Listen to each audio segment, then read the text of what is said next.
president says, no, no, no. You don't understand, Mike. You can do this. I don't want to be your friend anymore if you don't do this. The word that she relayed to that the president called the vice president, I apologize for being impolite, but do you remember what she said her father called him? The P word. I said the fifth. Do you believe the violence on January 6th was justified morally? Take the fifth. You believe the violence on January 6th was justified legally? Fifth. General Flynn, do you believe in the peaceful transition of power in the United States of America? The fifth. The president said, just say the election was corrupt and leave the rest to me and the Republican congressman. So, Mr. Donahue, that's a direct quote from President Trump, correct? That's an exact quote from the president, yes. Mr. Gates was personally pushing for a pardon, and he was doing so since early December. I'm not sure why. Did Marjorie Taylor Greene contact you? No, she didn't contact me about it. I heard that she had asked White House Counsel's Office for a pardon. A staffer for Wisconsin Senator Ron Johnson texted a staffer for Vice President Pence just minutes before the beginning of the joint session.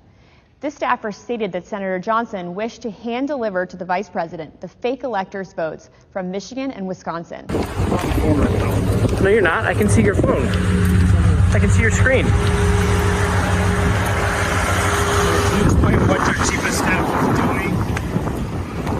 Then they're incompetent. They're either dishonest or incompetent, okay? There's only two answers, dishonesty or incompetence. There's just no way. Look, there's no way. So, look, all I want to do is this. I just want to find 11,780 votes, which is one more than we have, because we won the state. So what are we going to do here, folks? I only need 11,000 votes. Fellas, I need 11,000 votes. Give me a break. Which is totally illegal.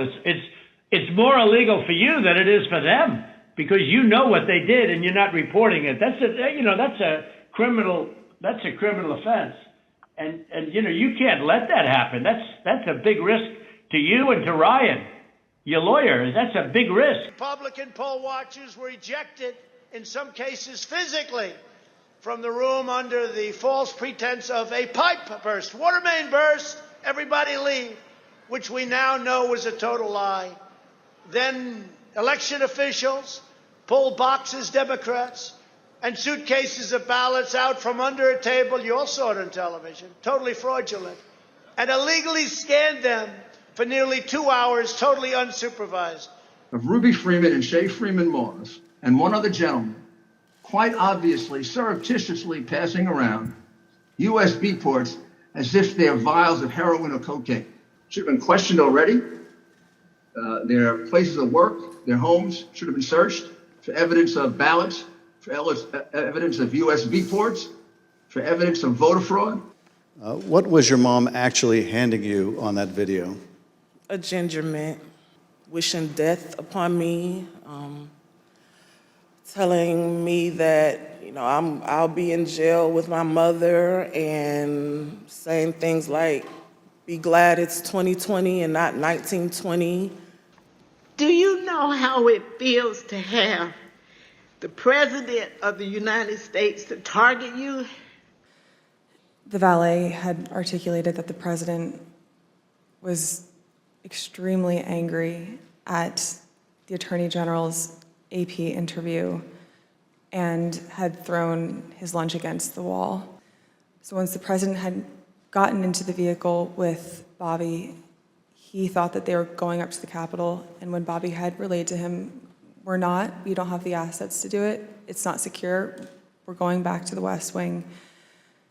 The president had a very angry response to that. Tony described him as being irate. The president said something to the effect of, "I'm the president, take me up to the Capitol now." To which Bobby responded, "Sir, we have to go back to the West Wing."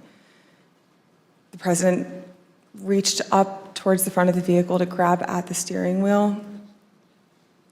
Mr. Engel grabbed his arm, said, "Sir, you need to take your hand off the steering wheel.